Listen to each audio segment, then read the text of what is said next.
Digital arrest ఈ పేరు వింటేనే వణికిపోతున్నారు. కేవలం అమాయకులే కాదు, చదువుకున్న వాళ్ళు, ఉద్యోగులు, వైద్యులు ఇలా అన్ని రంగాలకు చెందిన వారిని టార్గెట్ చేస్తూ కోట్లల్లో మోసాలకు పాల్పడుతున్నారు సైబర్ నేరగాళ్లు. ఇటీవలి కాలంలో దేశవ్యాప్తంగా డిజిటల్ అరెస్టులు కేసులు అంతకంతకు పెరిగిపోయాయి. దేశవ్యాప్తంగా ఈ తరహా 4500 కేసులు నమోదయ్యాయి.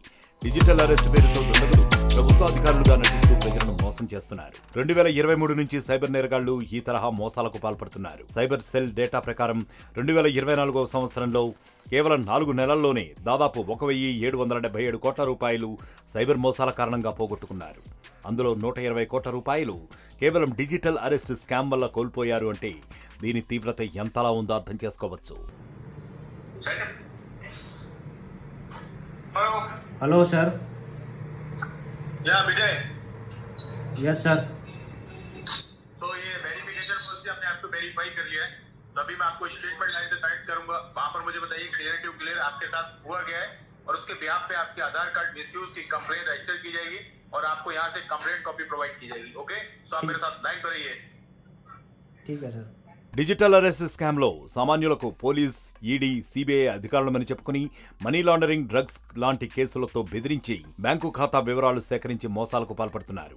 మొదట బాధితులకు తెలియని నెంబర్ నుంచి వీడియో కాల్ చేసి కేసుల పేరుతో భయపెడుతున్నారు. ఆ తర్వాత బ్యాంకు ఖాతాలు చెక్ చేయాలంటూ లింకులు పంపిస్తూ డబ్బులు కాజేస్తున్నారు. మరికొన్ని ఘటనల్లో కేసుల నుంచి తప్పించుకోవాలంటే డబ్బులు ఇవ్వాలని డిమాండ్ చేస్తూ దండుకుంటున్నారు. తెలుగు రాష్ట్రాల్లో కూడా పదుల సంఖ్యలో బాధితులు డిజిటల్ అరెస్ట్ మోసానికి గురయ్యారు. వ్యక్తిగత సమాచారం, ఆర్థిక లావాదేవీల గురించి ఇతరులకు సమాచారం ఇవ్వకూడదనే అవగాహన కల్పిస్తున్నా కొంతమంది తెలుసుకోవడం లేదు. చివరికి సైబర్ నేరగాళ్ల వలకు చిక్కి ఉన్నదంతా పోగొట్టుకుంటున్నారు. టెక్నాలజీ గురించి తెలియని వాళ్లే మోసపోతున్నారు అంటే అది తప్పు. ఎంతో మంది చదువుకుని ఉన్నత స్థాయిలో ఉన్న వ్యక్తులు కూడా డిజిటల్ అరెస్ట్ స్కామ్లకు బలైపోతున్నారు. అన్ని రంగాల వారిని సైబర్ నేరగాళ్లు టార్గెట్ చేస్తున్నారు. అసలు మన దేశ చట్టంలో డిజిటల్ అరెస్ట్ అనేదే లేదు. కేవలం సైబర్ నేరగాళ్లు ప్రజలను తెలివిగా మోసం చేసేందుకు ఈ పదాన్ని తీసుకొచ్చారు. ఇలాంటి ఘటనలు ఇటీవల పెరుగుతున్న నేపథ్యంలో national payments corporation of India digital arrest scam గురించి ప్రజలను అప్రమత్తం చేయడానికి పబ్లిక్ అడ్వైజరీని విడుదల చేసింది. ఈ ఘటనలలో వ్యక్తిగత ఆర్థిక డేటాను రక్షించుకునేందుకు ఆన్లైన్ స్కామ్లను గుర్తించి వాటి బారిన పడొద్దని సూచించింది. డిజిటల్ అరెస్ట్ స్కామ్లను గుర్తించేందుకు ఎన్పిసిఐ పలు సూచనలు జారీ చేసింది. అందులో ఎవరైనా పోలీసు, సిబిఐ, కస్టమ్స్ అధికారులమంటూ ఫోన్ చేస్తే తక్షణం ఫిర్యాదు చేయాలని, స్కామర్లు వీడియో కాల్స్ ద్వారా పోలీసు యూనిఫామ్లు ధరించి కనిపిస్తే కంగారు పడొద్దని సూచించింది. అలాగే స్కామర్ల నుంచి బెదిరింపులు వస్తే 1930 నంబర్కు డయల్ చేసి జాతీయ సైబర్ క్రైమ్ హెల్ప్ లైన్ను సంప్రదించాలని తెలిపింది.